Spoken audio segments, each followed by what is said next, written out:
Vous avez des meubles Ikea chez vous? Si je vous disais qu'en faisant le tour, vous pourriez rencontrer cet élan. Boubou, tu es trop mignon, toi. Vous me prendriez pour une folle? Bah déjà, c'est pas le sujet, et puis surtout, c'est ce que Kevin Lynch, un Américain vivant en Suède, a fait. Il a découvert que le géant du meuble suédois a nommé une partie de ses créations comme des villes suédoises. Simple, efficace.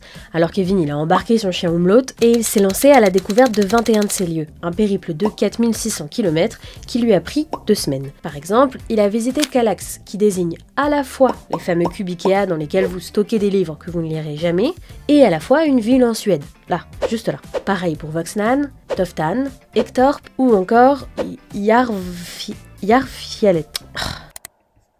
Järfjället.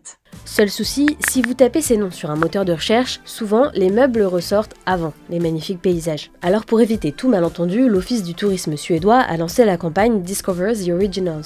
Découvre les originaux, et vous propose un itinéraire tout tracé. Mais bon, Kevin Lynch, il a rapidement constaté que même les habitants de ces villes, ils n'étaient pas vraiment au courant de l'existence de leurs homonymes, et qu'à vrai dire, ils s'en fichaient un peu.